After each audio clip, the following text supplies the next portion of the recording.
Guys, Elon Musk has turned Twitter, now X, into a right-wing cesspool of misinformation and disgusting rhetoric, and it has to be talked about. Now, Twitter was never perfect. It was always it was always sort of a hateful platform. I mean, to put it that way.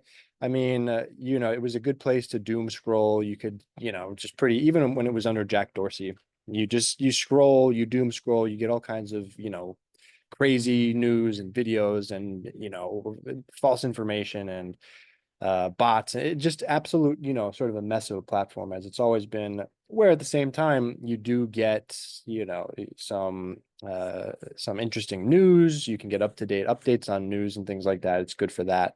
But ever since Elon Musk has taken over, it has just become a right-wing echo chamber of just disgusting lies and, again, misinformation. And it's led by the new owner, which is Elon Musk, who has just his brain has absolutely melted. And my thoughts on Elon Musk is that he seems to be very intelligent when it comes to engineering and, sort of the sci-fi future of, technology and obviously electric vehicles and broadband access and satellites and space. Like he's a wizard when it comes to that kind of stuff. When it comes to politics, he is an absolute buffoon and his brain is melting out of his head. So everything he seems to understand about politics is like the exact opposite of the reality. So his tweet here, his most recent tweet today, unless Trump is elected, America will fall to tyranny. Trump must win. And then he tags it with this End Wokeness, which is a right-wing channel. Path to an American dictatorship. Step one, empower the bureaucracy. Step two, censor speech and dissent. And step three, disarm the population. Only the candidate running against this agenda is called a threat to democracy. So number one, you have to look at things in you have to look at the reality of the situation. You have to look at people's actions. You have to look at what they do, what they say, and what actually is the reality.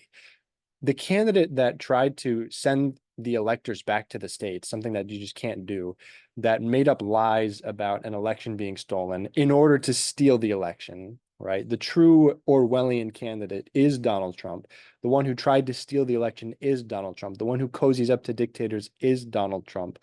The one who writes love letters to dictators, the one who wants to be a dictator is Donald Trump. And he's said it over and over again. And we know that to be the reality. That's what's happening. It's not, we don't have to stretch our brain and they are the people that want to fund certain government programs. And, he makes this thing up about censoring speech. The right wingers are just as much into cancel culture. Whatever it is they disagree with, they will go out and try to cancel. If it doesn't serve their ends, they will try to cancel it. They're the ones that ban the books. They are the ones that push those policies in real life, in real time, not the Democrats. So they have their problems, right? They have their share of issues and they need to be called out. But this is just entirely missing the point. And the issue with this is whoever is engaging with this, the people that are sucked into this reality, they're not in touch with the middle of the country. They're not in touch with what people actually believe and think and want to see happen. And the most recent or the top comment here is absolutely correct.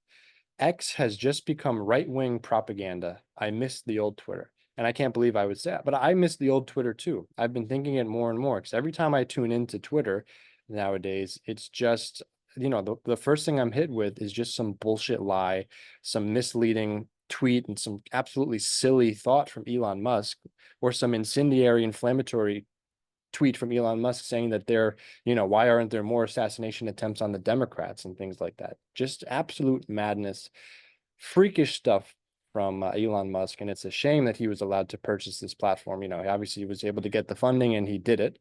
But there's just no basis to reality to this. And if you fall into this trap, you are not being led in the right direction. And again, if you are not in tune with reality, if you're not in tune with the facts that are on the ground, you make it more difficult for you to win.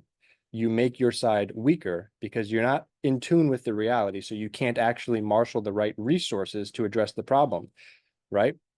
So you just go on a wild goose chase and it leads you nowhere or it weakens your position. So that's what really happens when you do this kind of thing. So if you want to keep living in your weird right-wing bubble of nothingness and misleading, bullshit, go ahead, have at it, have fun. And I don't know why I still use Twitter, and I am considering finding another platform, but it is what it is for now. So Elon Musk just continuing with his nonsense, and we'll see where that leads at the end of the day. So let me know what you think, and see you guys in the next one.